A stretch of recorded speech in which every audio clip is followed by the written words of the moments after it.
Assalamualaikum warahmatullahi wabarakatuh.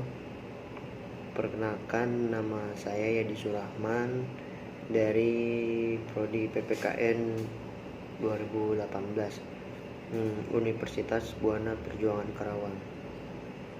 Saya membuat video ini untuk memenuhi salah satu tugas mata kuliah yang diampu oleh dosen Bu Nadia Putri Sailendra SPD MPD, yang dimana materi saya ini yaitu pembelajaran berdasarkan masalah.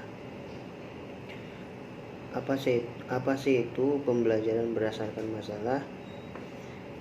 Yaitu pembelajaran berdasarkan masalah adalah suatu model pembelajaran yang didasarkan pada prinsip menggunakan masalah sebagai titik awal. Jadi model pembelajaran ini pada dasarnya mengacu kepada pembelajaran mutakhir lainnya, seperti pembelajaran berdasarkan proyek, pembelajaran berdasarkan pengalaman, dan yang lainnya juga.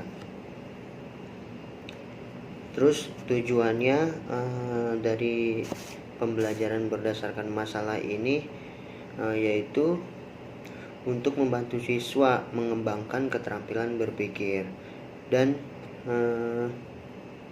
keterampilan pemecahan setiap masalah, untuk menumbuhkan rasa percaya dirinya, keterampilan pemahaman masalah, dan juga menumbuhkan rasa percaya dirinya atas kemampuan yang dimiliki oleh dirinya sendiri.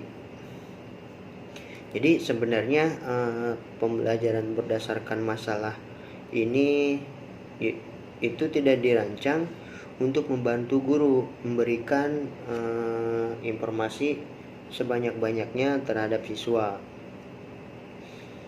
Terus lalu ada manfaat pembelajaran berdasarkan masalah. Yang pertama, dapat mengintegrasikan pengetahuan dan juga keterampilan, lalu mampu mengaplikasikan ke dalam konteks yang lebih relevan. Dan yang kedua yaitu dapat meningkatkan kemampuan berpikir kritis seorang siswa atau seorang murid, dan juga menumbuhkan inisiatif siswa dan memotivasi siswa untuk lebih giat belajar. Lalu keunggulannya dalam pembelajaran berdasarkan masalah ini yaitu siswa lebih memahami konsep yang diajarkan, sebab mereka sendiri yang menentukan konsep tersebut. Dan yang kedua, berpikir atau melibatkan secara aktif memecahkan masalah karena menentukan keterampilan berpikir siswa yang lebih tinggi. Model pembelajaran berdasarkan masalah yaitu sebenarnya guru sebagai fasilitator, pembimbing, dan motivator. Lalu dalam proses penyelidikannya, guru memfasilitasi dialog antar siswa, menyediakan bahan ajar siswa, serta memberikan dukungan dalam upaya meningkatkan temuan. Jadi memberikan dukungan dalam upaya meningkatkan temuan atau perkembangan siswa.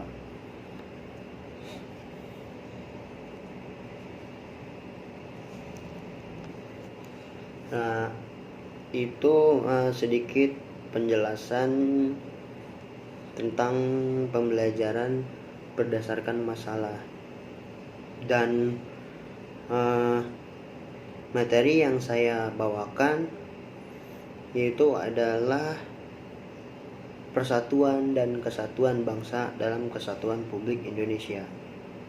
Jadi mungkin model yang saya lakukan ini adalah metode ceramah karena memang keterbatasannya di saya dan juga lagi musim seperti ini. Kurang lebihnya saya memohon maaf kepada Bu Nadia Putri Sailendra. Jadi untuk materi yang saya bawakan adalah persatuan dan kesatuan bangsa dalam kesatuan Republik Indonesia. Nah, metodenya itu yaitu ceramah. Dari yang saya bawakan ini, yang pertama itu ada makna dasar persatuan dan kesatuan itu apa. Terus yang kedua, persatuan dan kesatuan dalam kehidupan bernegara. Terus yang ketiga, faktor pendorong dan penghambat atau faktor pendorong dan penghambatnya itu apa. Dan yang keempat, perilaku sikap menjaga keutuhan NKRI. Kenapa saya membawakan materi persatuan dan kesatuan?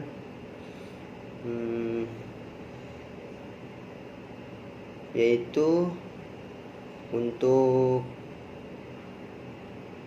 kalau menurut saya berkaitan dengan pembelajaran ini, yang dimana pengertian persatuan secara sederhana berarti gabungan atau ikatan kumpulan dari beberapa bagian menjadi sesuatu yang utuh.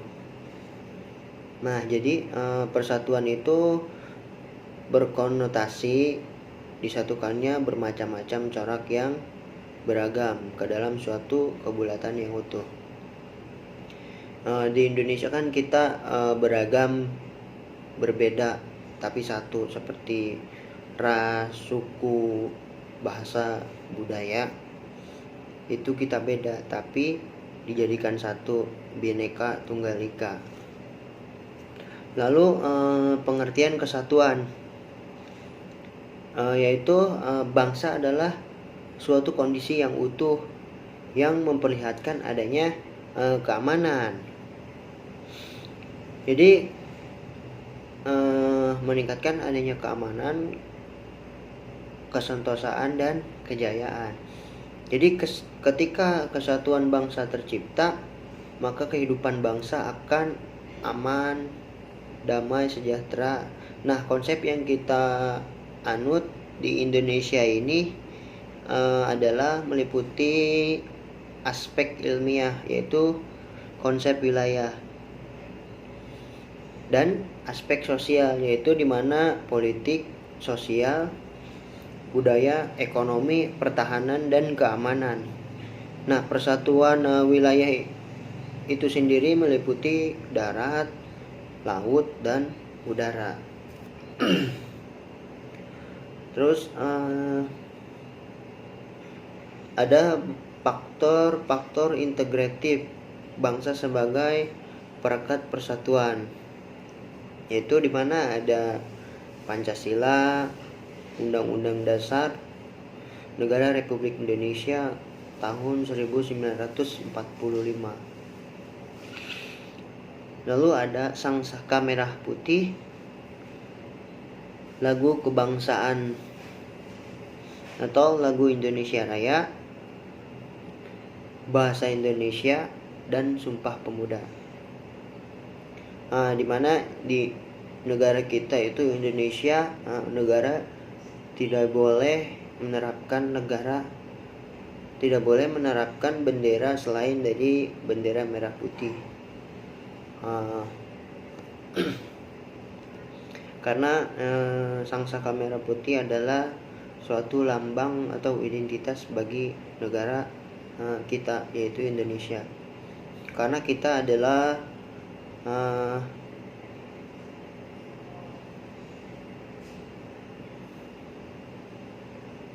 banyak suku, bahasa, budaya, ataupun adat. Nah,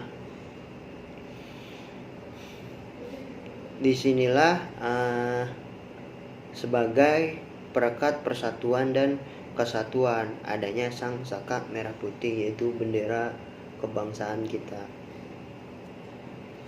Lalu ada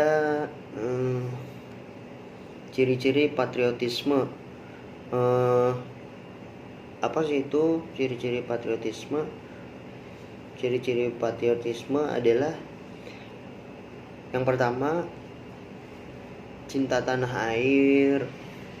Yang kedua, rela berkorban untuk kepentingan bangsa dan negara. Jiwa pembaharu dan tak kenal menyerah.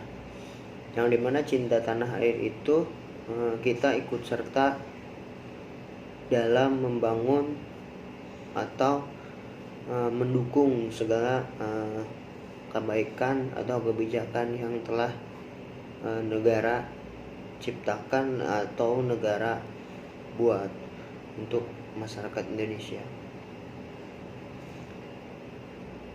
Mungkin itu saja yang saya dapat jelaskan atau saya simpulkan. Selebihnya saya memohon maaf. Wabillahi taufiq wal hidayah. Wassalamualaikum warahmatullahi wabarakatuh.